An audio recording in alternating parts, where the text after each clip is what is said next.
pasado, el pastor Víctor nos predicó un mensaje que llevaba por título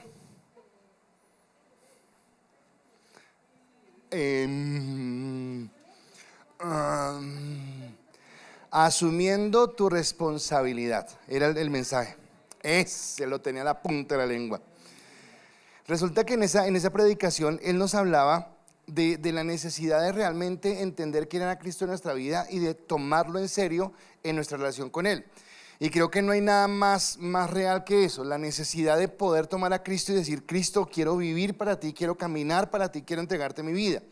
Ahora, si yo tomo el mensaje que él compartió y miramos de pronto lo que hemos venido hablando acerca del capítulo 4 de Hebreos, donde nos habla acerca de descansar en Cristo, de estar en bendición, podría decir yo: listo, es todo lo que necesitamos. O sea, descanso en Dios, simplemente asumo mi responsabilidad y ya, mi vida cristiana camina sobre ruedas, no hay ningún problema. Él me guía, yo descanso en Él, soy obediente y mi vida cristiana va súper bien.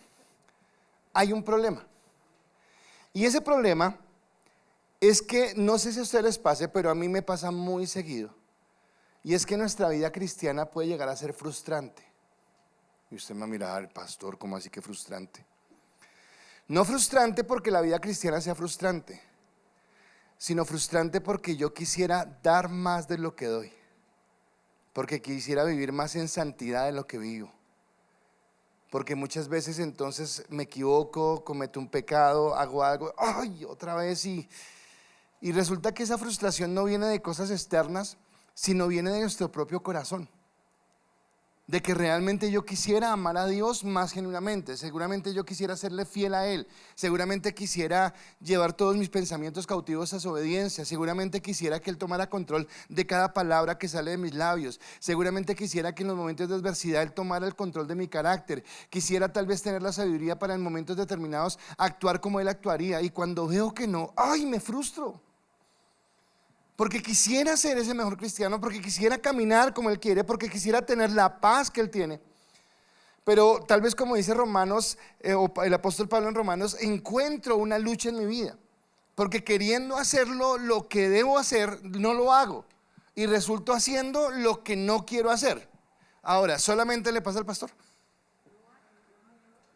Y es frustrante, porque yo quiero amar a Dios, porque yo quiero seguirlo, porque yo quiero vivir para Él, pero no puedo. Romanos capítulo 7 versículo 15, el apóstol Pablo, que tiene que ver con el texto que refería ahorita, dice: porque lo que hago no lo entiendo, pues no hago lo que quiero, sino lo que aborrezco, eso hago. Y dígame si no hay algo más frustrante que eso. No me entiendo. Yo quiero hacer las cosas bien, yo quiero caminar por el camino correcto, yo quiero entregarle mi vida a Dios, yo quiero rendir mi corazón a Él, yo quiero amarlo con todo mi corazón. Pero hay situaciones en mi vida, hay momentos en mi vida, hay cosas con las que batallo, con las que lucho y tropiezo nuevamente y no entiendo cómo hacerlo. Y tal vez en estas situaciones es cuando, wow, y otra vez viene la misericordia de Dios, la gracia de Dios, porque esto me hace que yo necesite obligatoriamente que volver a mirar a quién, a Cristo. Me hace que enfoque mi mirada en Él y que entienda que no me puedo descuidar ni un solo momento, y entender que el ministerio de Cristo, y yo quiero, o sea, lo más grande que hizo Cristo fue la muerte en la cruz del Calvario. O sea, no hay una demostración más grande que eso. Pero Cristo no solamente fue a la cruz del Calvario y bajó, resucitó y ascendió al cielo y dijo: bueno, ya, defiéndanse como puedan. No. Él no solamente se quedó ahí, sino que Él entiende lo que nosotros vivimos. Y Él se coloca como ese amigo, como ese guía, como esa persona que está con nosotros. Y en Romanos también, pero en el capítulo 8, versículo 34, Pablo entonces dice: ¿quién es el que condenará? En pregunta. Cristo es el que murió, más aún también el que resucitó, y el que además está a la diestra de Dios, el que también intercede por nosotros. O sea, ¿qué quiere decir? Que Cristo no solamente fue a la cruz, pagó un precio por nosotros, sino que bajando de la cruz Él dijo: pero sé que van a fallar. O sea, me parece tremendo el amor de Dios, me parece tremenda la misericordia de Dios, que después de haber pagado un precio tan alto, tal vez si fuéramos nosotros en nuestra medida: pero ¿cómo así? O sea, hice lo que hice y siguen las mismas. Tal vez nosotros somos así.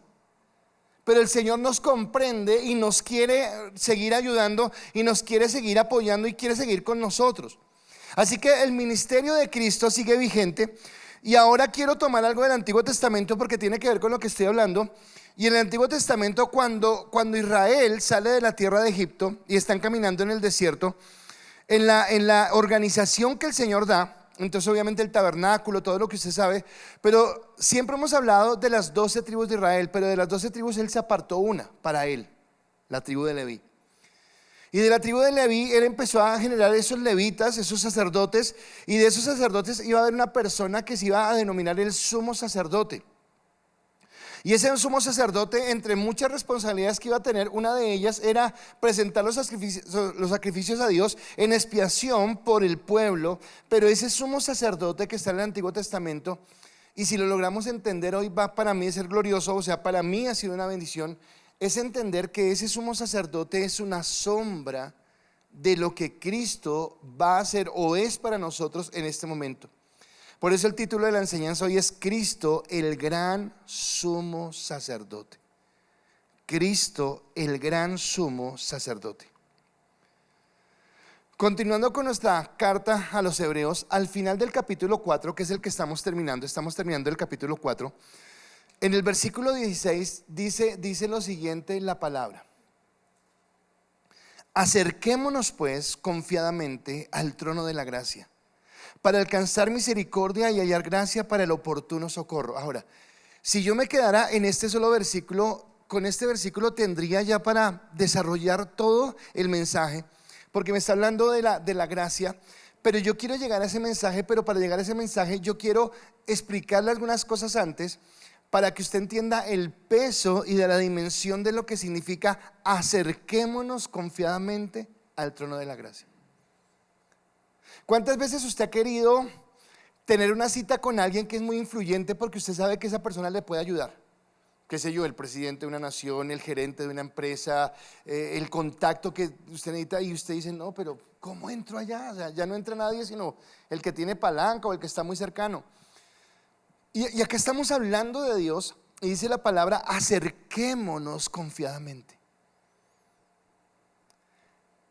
Creo que somos muy duros de corazón tal vez y muy poco sabios cuando no comprendemos el privilegio que tenemos de saber que tenemos entrada 24/7 a la presencia de Dios. Alguien en estos días me hizo un reclamo, me hizo sentir mal, o sea, no me dijo algo feo, sino me sentí mal. Porque esa persona me dijo, pastor, pero es que usted a veces uno viene acá a hablar con usted y usted siempre tiene afán. Y yo, perdón. Pero lo que entiendo es que cuando yo veo a Cristo, Cristo nunca tiene afán. O sea, Cristo nunca me va a decir. Es más, somos nosotros los que tal vez le limitamos el tiempo. Somos nosotros los que tal vez decimos, tengo tantas ocupaciones que te voy a dedicar 5 minutos. Pero tengo la oportunidad de entrar al trono de la gracia. Así que para llegar a entender esto, hoy vamos a ver de Hebreos 4:14 hasta Hebreos 5:10. Pero voy a empezar con el capítulo 5, voy a tomar 2 partes del capítulo 5 para volverme al capítulo 4 para que usted entienda el peso de lo que está hablando. Y para que entendamos qué significa podernos acercar confiadamente al trono de la gracia. Ahora recuerda algo que ya dije, Cristo fue la cruz del Calvario. Déjeme ser muy colombiano. Tal vez yo le hago un favor a alguien y le digo, ya le hice el favor, que el que quiera más que le piquen caña. Podría decir yo, ¿verdad? Ya hice demasiado. Bueno, ¿quién hizo más que Cristo? Que fue a la cruz y murió por nosotros. Pero según el texto que leímos, Él no solamente fue a la cruz, murió, resucitó, sino que se sentó a la diestra del Padre. ¿Para qué? Oiga, pero espere, ya no nos salvó. Pero Él sigue mostrando su amor, sigue mostrando su gracia. Aunque yo no lo pueda percibir, Él sigue atento a mi vida, a mi crecimiento espiritual, a mi fortaleza en el Señor, porque no desiste, porque nos sigue amando, porque sigue estando con nosotros. Y es aquí donde esa figura del sumo sacerdote que había en el Antiguo Testamento en el pueblo de Israel es una sombra que anuncia lo que Cristo iba a hacer. Y por eso para mí es importante lo que vamos a escuchar. Entonces, así como Cristo, en la primera parte del capítulo 4 dijimos que Él era un apóstol, un enviado, y que Él como enviado es superior, le estaba escribiendo a los hebreos y le está diciendo: señores hebreos, si ustedes tienen como una confianza, como una admiración por Moisés, si ustedes tienen una admiración por Josué, quiero decirles que mucho más que Moisés y mucho más que Josué es Cristo.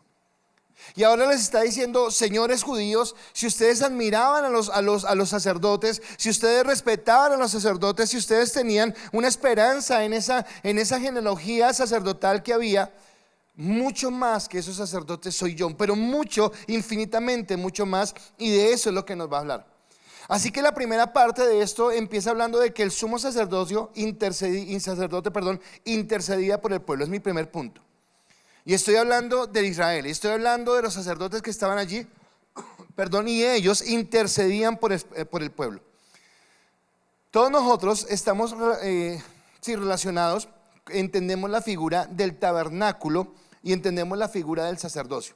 Lo hemos leído en Éxodo, en Levítico, en Números, en Deuteronomio. Pero resulta que todo esto es una sombra, y hemos venido hablando en estos días acerca de esa eternidad que esperamos en Dios. Todo esto que se presenta en el pueblo físico es una sombra de algo celestial, de algo mucho más grande, de algo mucho más especial que nos espera en Dios. Y ambas figuras son, en primer lugar, figura de un tabernáculo celestial, de un tabernáculo en el cielo donde vamos a estar con Él eternamente.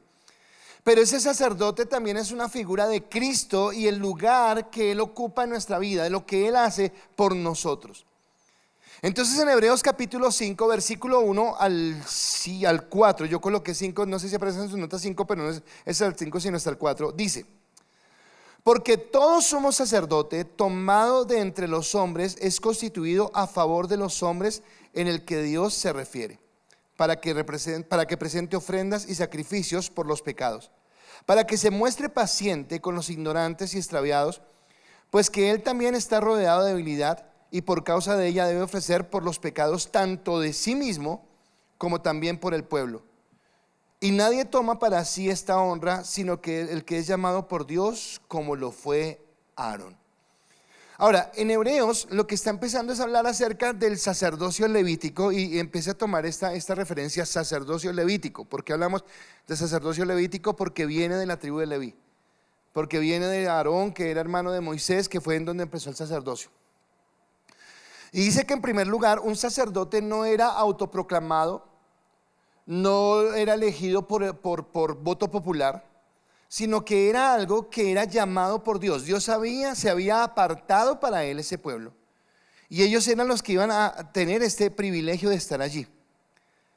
Pero en ese ministerio él ejercía el sacerdocio, que significaba pastorear al pueblo, tenerles paciencia en su ignorancia, guiarlos en el camino, mostrarles lo que tenían que hacer.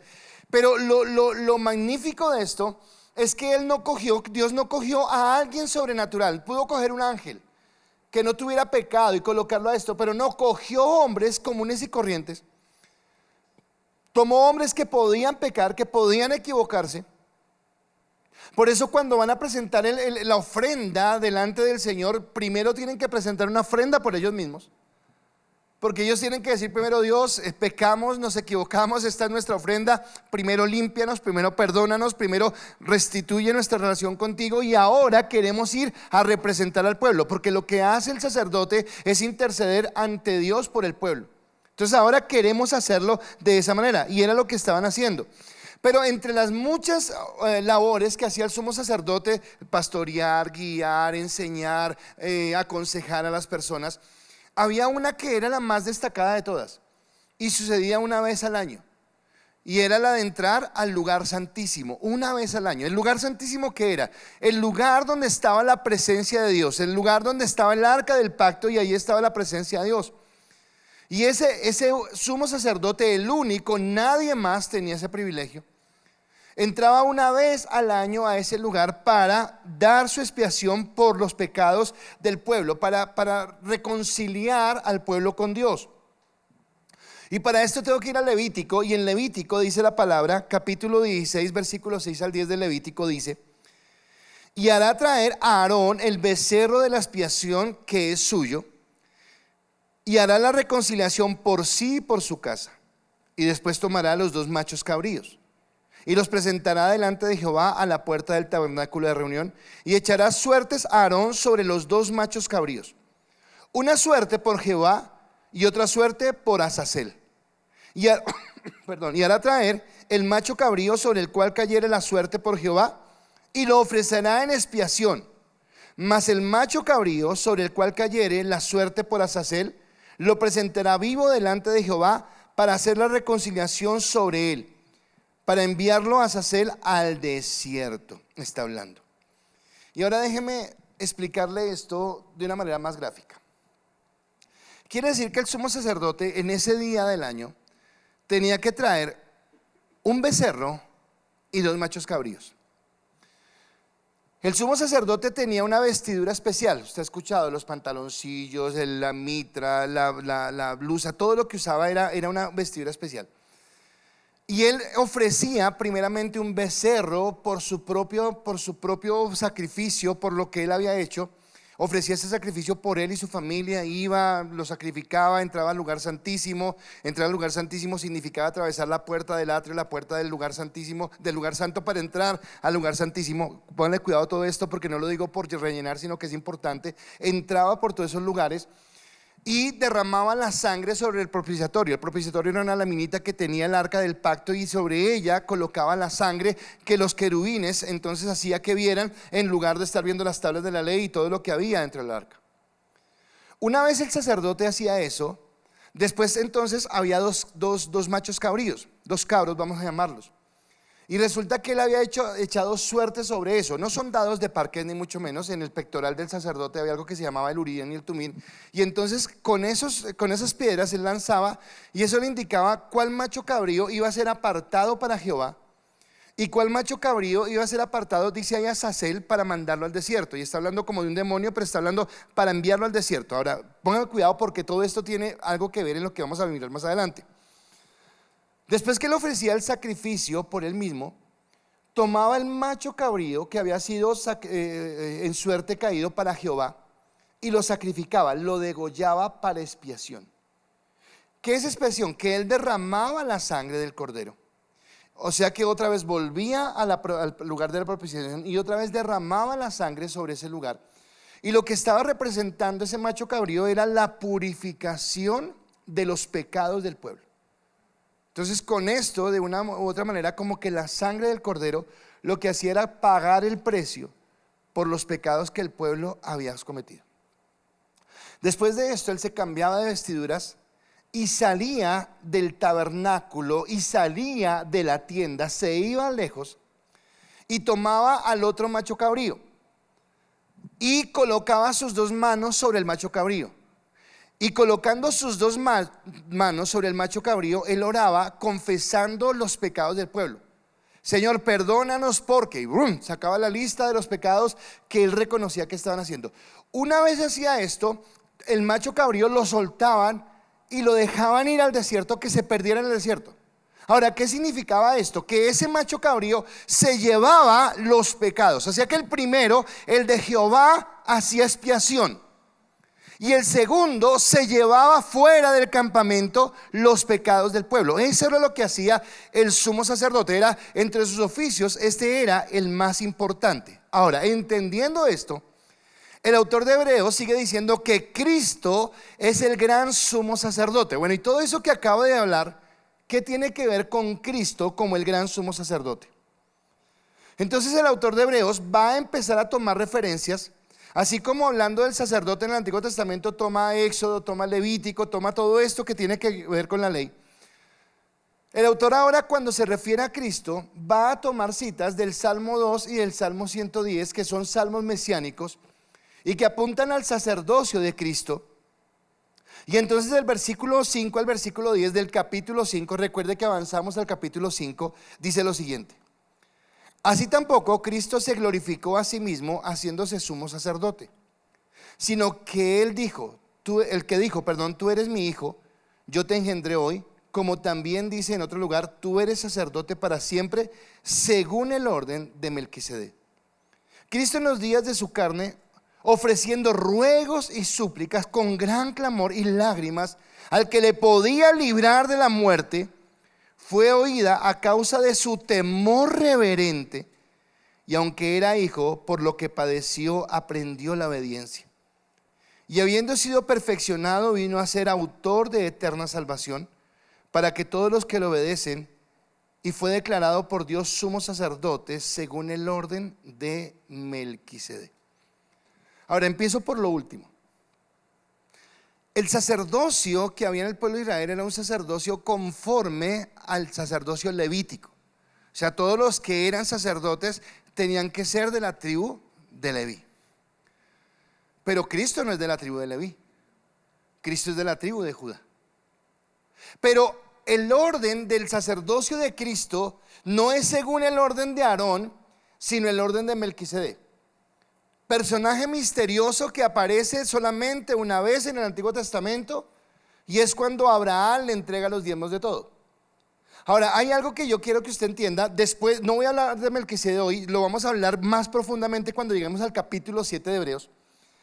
Pero solamente quiero decirle algo. Abraham fue salvo por la ley. ¿Abraham fue salvo por la ley? Pregunto. ¿Abraham fue salvo por la ley? ¿Por qué fue salvo Abraham? ¿Por qué fue salvo Abraham? Por la fe. Quiere decir que sobre Abraham estuvo ¿qué? La gracia de Dios. Después de Abraham, él le promete que vendrá a su pueblo y pasan 400 años, están en Egipto, lo saca con mano poderosa y aparece Moisés. ¿Moisés es de la ley o es de la gracia? De la ley, él trae la ley, ¿de acuerdo? Pero cuando viene Cristo, dice que ya no es por ley sino por gracia. Ahora mi pregunta es, ¿qué fue primero entonces, la ley o la gracia?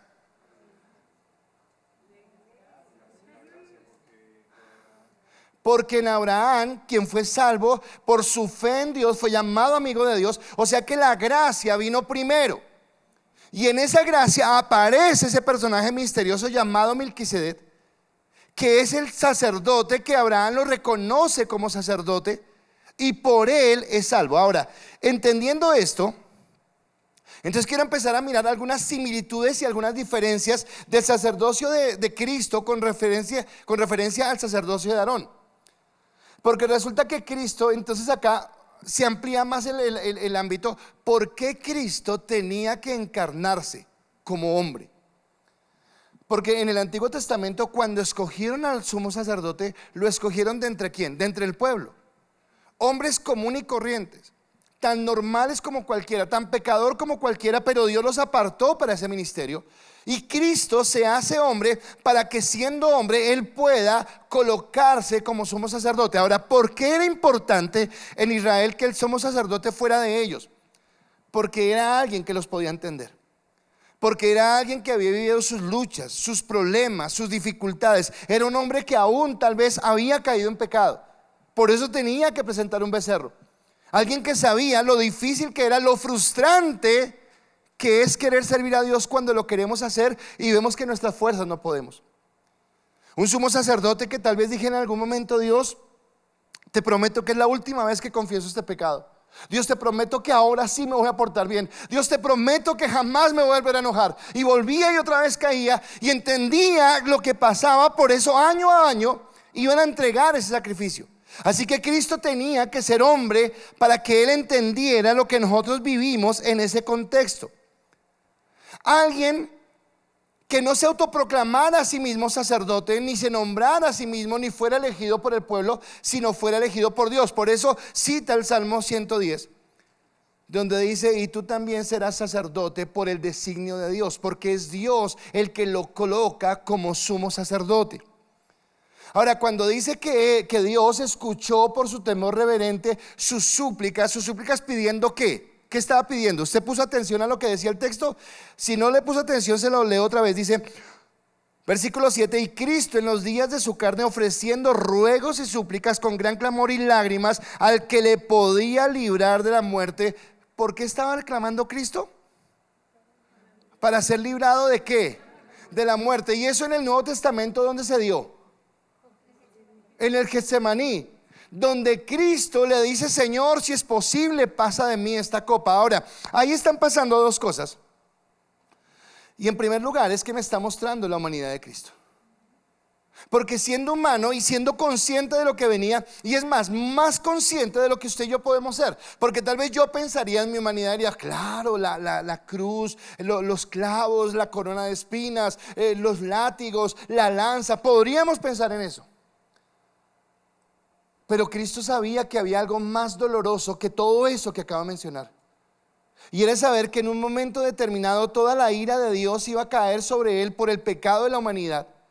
Y que no solamente tendría que enfrentar el juicio por llevar el pecado de la humanidad, sino que además de eso se iba a romper por primera y única vez en la historia de toda la eternidad su comunión con el Padre. Porque el Padre no iba a tener comunión con el Hijo, porque en ese momento sobre él iba a caer la ira, y de una u otra manera él iba a romper su comunión, porque él se iba a tomar el pecado de toda la humanidad sobre sí mismo para pagarlo en ese lugar. Así que no solamente me muestra su humanidad en cuanto ora con temor reverente. Ahora, ¿por qué dice con temor reverente? Porque dice que lo hace con respeto. Que dice: aunque esta es mi oración, aunque esto es lo que yo quiero que se haga tu voluntad. Y ahí vuelvo a entender cuántas veces yo he hecho oraciones mezquinas. Cuántas veces yo he hecho oraciones donde le digo: Dios, si esto es lo que quiero, y ojalá no me cumplas. Ojalá te demores con lo que yo te estoy pidiendo. Cuando veo que Cristo, aunque tiene un temor reverente por un problema real, le dice: Señor, pero al final no quiero que se haga mi voluntad, sino que se haga la tuya. Y entonces está identificándose como ese sumo sacerdote que vino primero, enseñó, predicó. Estábamos en la clase de seminario ayer, me encantó a mí, no espero que los estudiantes también, pero estábamos hablando acerca de cómo Cristo enseñaba y cómo utilizaba todas las cosas para pastorear, para llevarlos, para guiarlos, para mostrarles su amor, para entender lo que querían. Pero no solamente les enseñó, sino que ahora, así como el sumo sacerdote una vez al año entraba al lugar santísimo, ahora Cristo por una única vez va a entregar el sacrificio, porque cuando se sacrificaban animales tenía que volver otra vez a sacrificarlo. Pero Cristo murió una sola vez y para siempre, porque Él llevó ese pecado. Porque ahora entonces quiere decir que Cristo no solamente es el sumo sacerdote, sino que Cristo no asume solo la función de sumo sacerdote, sino asume la posición de Cordero de Dios. O sea que Él es el sacerdote. Este sacerdote no tiene que llevar un becerro para expiar sus pecados, porque Él es sin pecado. Si Cristo hubiera pecado, su muerte apenas hubiera pagado el precio de su propia falta. Pero Él va sin pecado, por eso no tiene que llevar un becerro. Pero ahora recuerda los dos machos cabríos. Entonces, cuando Él va a ser crucificado, quiero preguntarle antes de avanzar: ¿quién crucificó a Cristo? ¿Los judíos o los romanos? Los judíos no podían crucificar a Cristo, porque ellos no les era autorizado. Así que ellos, escúcheme y espero que entienda esto, los judíos tienen que tomar a Cristo, que es ¿qué? El Cordero de Dios, y tienen que sacarlo del campamento para entregárselo ¿a quién? A los gentiles, para que Él se lleve el pecado del campamento. Y ese Cordero que en la suerte le cayó orar por los pecados y que se fuera, es el que sale del campamento y se lleva fuera los pecados. Ahora, cuando Él se lleva fuera los pecados, va a la cruz del Calvario, y en la cruz del Calvario es crucificado, y ahora se identifica con el segundo Cordero, que es el que es dado a Dios, para que en la cruz del Calvario Él por su sangre ahora que haga expiación por nuestros pecados, o en otro sentido, para que Él nos purifique. Así que Cristo se identifica con esos dos carneros: en el uno, el que saca los pecados fuera, y en el segundo, que con su sangre nos limpia de la maldad que hay en este lugar. Ahora, lo que me está mostrando es cómo Cristo, dice al final del texto, aprendió obediencia. Espere, Él es Dios. Él no tiene que aprender obediencia, porque Él es Dios y Él es obediente y Él conoce esto. Pero está hablando que en su humanidad como hombre, Él aprende la obediencia en sujetarse a Dios. Ayer en la clase hablábamos algo y decíamos que tal vez nosotros no entendemos muchas veces el reino de los cielos porque nosotros no conocemos una monarquía. Pero si nosotros viviéramos en una monarquía, resulta que en una monarquía nadie protesta, no hay sindicatos, no hay protestas. En una monarquía el rey habla y los súbditos hacen caso. Así que si Cristo nosotros lo declaramos como el Rey de Reyes y el Señor de Señores, entonces le pregunto en este momento, porque esperamos un reino eterno, ¿verdad? Un reino futuro. Pero en este momento, los que estuvieron en clase ayer prohibido volar, en este momento ese rey, ¿en dónde reina? En este momento, ¿dónde reina ese rey? ¿En dónde? En nuestro corazón. Ahora, si Cristo reina en tu corazón y tú eres súbdita de Él, quiere decir que tú deberías tener ¿qué actitud frente a ese rey? Total. Ahora, no lo digo por ti, lo digo por todos. Somos obedientes como Él esperaría que fuéramos. Por eso dice que Él intercede por nosotros, porque nosotros aún tenemos este problema, mas sin embargo Cristo fue o venció donde falló el hombre. Romanos capítulo 2 versículo 19 dice: porque así como por la desobediencia de un hombre los muchos fueron constituidos pecadores, así también por la obediencia de uno los muchos serán constituidos justos. Ahora vuelvo a Abraham. ¿Por qué Abraham fue declarado justo? Jero, ¿por qué? Por la fe. Y Romanos dice: mas el justo por la fe vivirá. Así que Dios, ¿qué quiere de nosotros? Fe. Pero ahora, ¿cómo certifico yo mi fe? Porque cualquier persona dice: yo tengo fe. Entonces recordemos lo que acaba de decir Gloria, que Cristo, ¿dónde reina? Ahora, ¿cómo yo hago para mostrar mi fe en Cristo? A través de la obediencia. Porque no solamente es por palabras, sino, ok, Cristo, por encima, así como tú lo hiciste en la cruz del Calvario, donde dijiste: Señor, si es posible, pasa de mí esta copa, pero no se haga mi voluntad sino la tuya.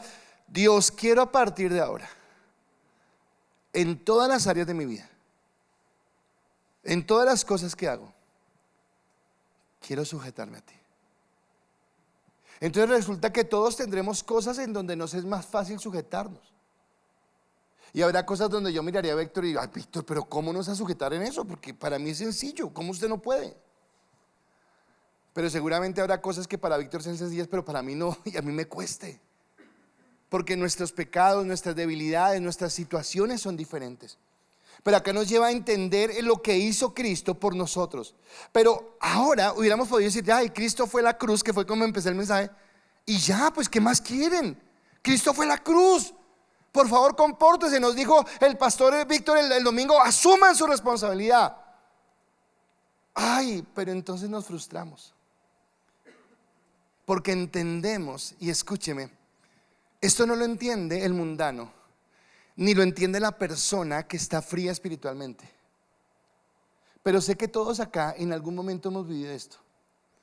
Y es que en la medida en que usted quiere honrar más a Dios, en la medida donde usted quiere glorificar más a Dios, en la medida donde usted quiere que su vida sea agradable a Dios, es cuando somos más conscientes de lo pecadores que somos y de lo difícil que es realmente rendir nuestro pensamiento, nuestra voluntad, nuestra mente, nuestro deseo a lo que Dios quiere.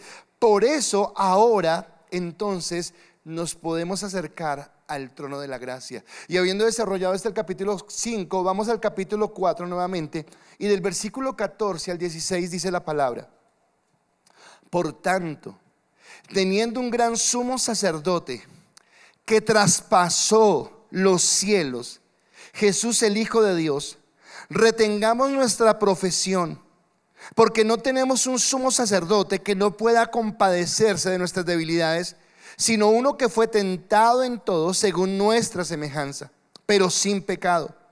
Acerquémonos pues confiadamente al trono de la gracia, para alcanzar misericordia y hallar gracia para el oportuno socorro. Así que sí, somos llamados a asumir una responsabilidad. Cada persona que hemos declarado que Cristo es nuestro Señor, que por la fe hemos creído en Cristo y por la fe hemos llevado a nuestra vida al arrepentimiento y a caminar en Cristo, cuando usted dice que es cristiano, lo que está diciendo realmente es que acepta el señorío de Cristo sobre su vida. Cuando hablamos de que el mensaje, el pastor Víctor hablaba el domingo, ¿cómo fue que lo dijo? No recuerdo cómo lo dijo, no sé si en el segundo servicio hice el mismo ejemplo, pero él habló de una iglesia en donde fueron a pasear, donde, ¿qué era lo que decía el letrero de la iglesia? A la primera oración es gratis. Yo estoy que llamo al pastor, digo, ¿cómo es? ¿Cómo es? ¿Cómo es? ¿Cómo es? Ahora, ¿qué pasa? Nos están tergiversando el mensaje. Y en lugar de que Cristo sea el Señor de nuestra vida, parece que Cristo fuera el mercader de nuestra vida. Porque no estamos tan interesados en obedecerle, sino estamos más interesados en canjear bendiciones. Ok, Dios, ¿cuánto quieres? Y yo quiero que me bendigas. ¿Cuánto quieres? Y yo quiero que hagas. ¿Cuánto quieres? Y pareciera que fuera eso. Y estamos humillando el evangelio y estamos prostituyendo la palabra. Y lo que Dios quiere es que realmente yo entienda que Él es el Señor de mi vida, pero que puedo descansar en Él y que puedo sostenerme en Él.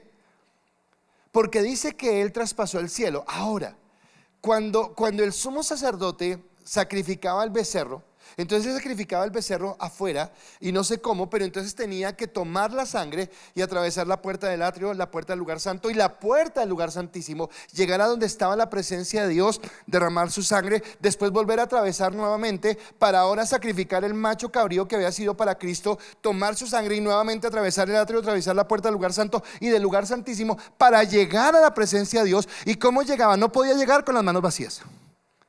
La forma como llegaba era con la sangre del cordero. Pero ahora Cristo no traspasó. El pastor Víctor habló acerca del velo que se rasgó. Y ese velo que se rasgó hace que nosotros, no por nosotros, porque estamos viendo que somos débiles, estamos viendo que no tenemos la capacidad, sino por la sangre del cordero, que podamos atravesar ese lugar al que solamente podía entrar el sumo sacerdote una vez al año. Y ahora Cristo no entró a un tabernáculo físico, sino entró al tabernáculo celestial, a la gloria de Dios, porque traspasó ese cielo y llega a ese lugar donde se encuentra la misma presencia de Dios.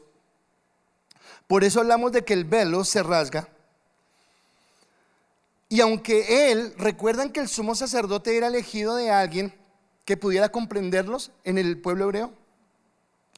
Bueno, Cristo nos comprende, porque Él se hizo hombre y tuvo que vivir las mismas experiencias que nosotros vivimos, no solamente en tentaciones, sino en necesidades, en momentos de adversidad, en violencia, en persecución, en luchas. Y todo lo que nosotros vivimos diariamente, Él lo vivió con una pequeña diferencia, pero pequeñísima.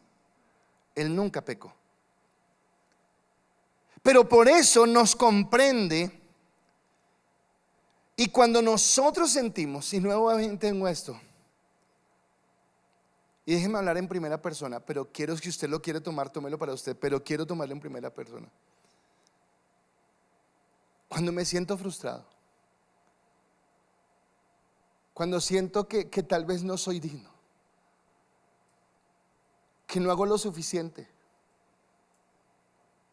que no merecería el privilegio que Dios me da, porque veo que en mi corazón hay una dureza, porque veo que muchas veces mi carne me aparta. Cuando soy consciente de mi incapacidad, cuando soy consciente que no hay nada en mí que amerite el amor de Dios, la gracia de Dios,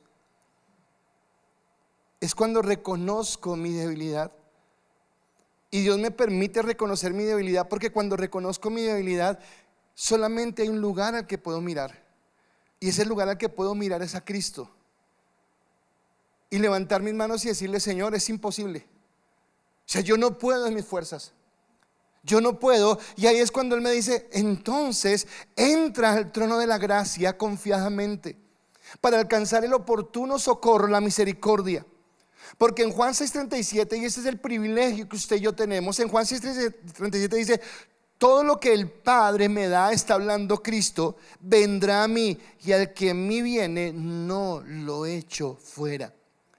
Así que si yo he sido alcanzado por la gracia de Dios, puedo tener la fe y la confianza que no es por mis buenas obras, que no es por lo que yo hago, sino es por su misericordia que Él me ha alcanzado. Pero esa misericordia que me hace consciente de mi debilidad me lleva aún a anhelar más la santidad. Porque si yo dijera, bueno, como Él sabe, entonces pequemos, creciendo en gracia. Comamos y bebamos que mañana moriremos, igual nuestro espíritu es salvo, nuestra carne que se pudra. No. No sé si ahí sí fue, creo que fue el pastor Mateo. Sí, fue el pastor Mateo, que hablaba de cuidar este templo. Porque a Dios le importa este templo. Y cuidar este templo es cuidar nuestros ojos, nuestros pensamientos, nuestros oídos, nuestras manos, lo que hacemos.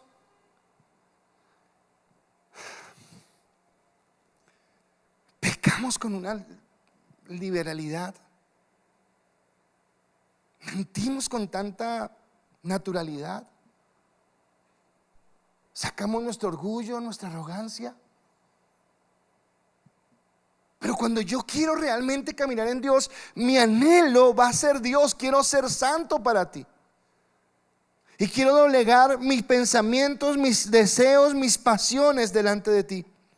Porque me acerco confiadamente, porque hay un sumo sacerdote que es el que me permite a mí, por la sangre que Él derramó en la cruz del Calvario, entrar. Y hay tres palabras que quiero tomar acá, porque dice la última parte del versículo, se lo leo para que me entiendan lo que voy. Acerquémonos pues confiadamente al trono de la gracia para alcanzar misericordia y hallar gracia para el oportuno socorro. Sí, todos conocemos que es la gracia, el favor inmerecido que Dios nos da.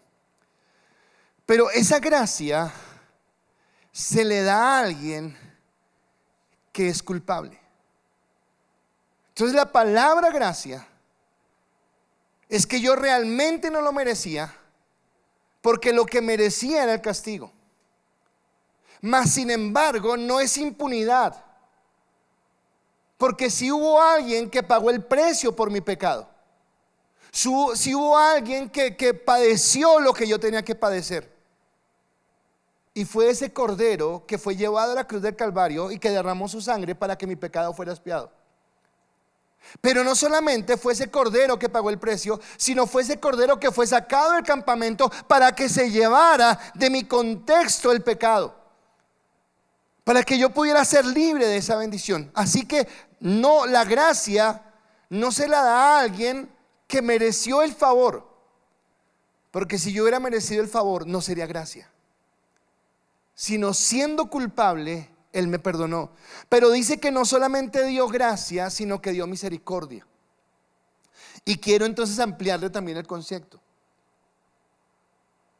porque la misericordia viene de la raíz de la palabra miseria, y quiere decir que nosotros no solamente éramos culpables, sino éramos personas que andábamos en miseria.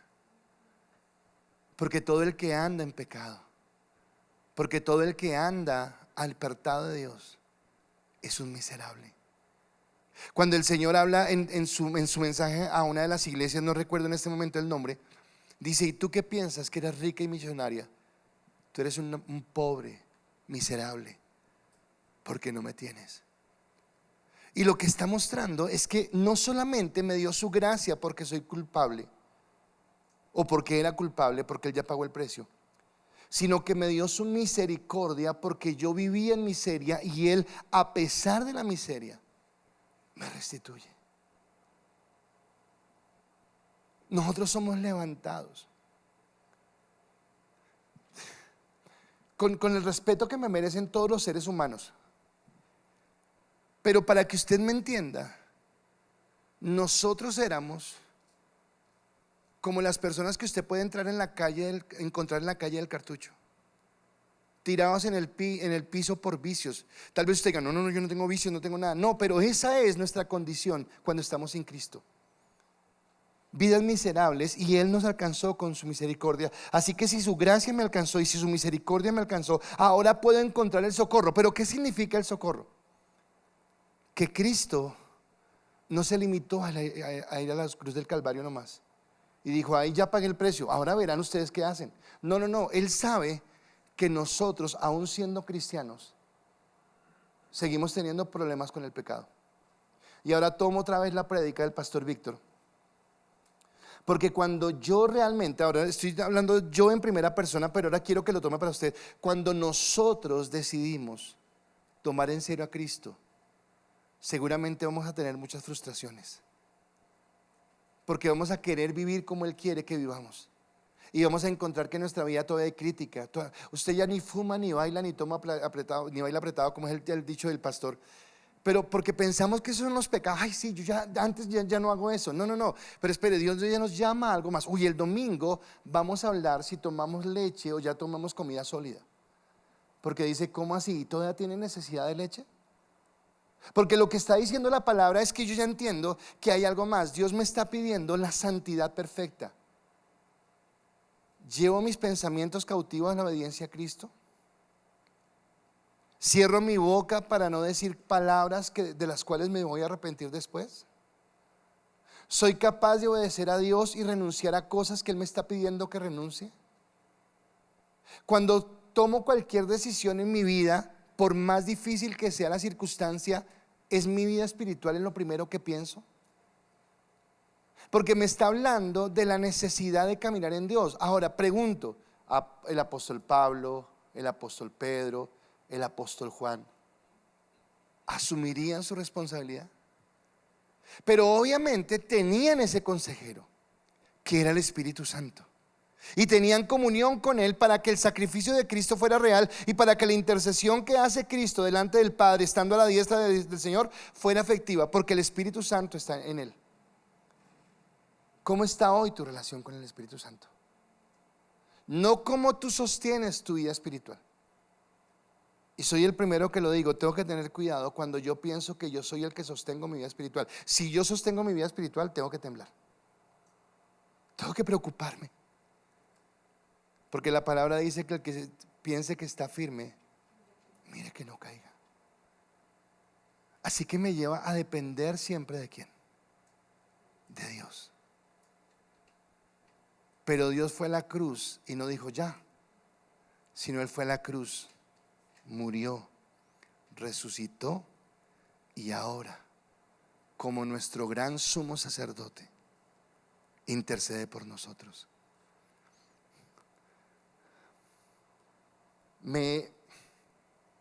No sé qué palabra utilizar, si me quiebra, si me genera más amor, si me genera admiración, no sé qué me genera. El saber que a pesar de mí mismo, Dios no se decepciona de mí. Wow, ¿cómo entiendo ese amor? Pero me lleva a mí a buscarlo más, me lleva a mí a adorarlo más, me lleva a querer vivir más en la santidad. ¿Somos perfectos? No. Yo soy el primero que levanto la mano y me equivoco 1, 2, 3, 10, 20 veces. Me equivoco con mi esposa, me equivoco con mis hermanos, me equivoco con las ovejas. Pero Dios no ha cortado su mano.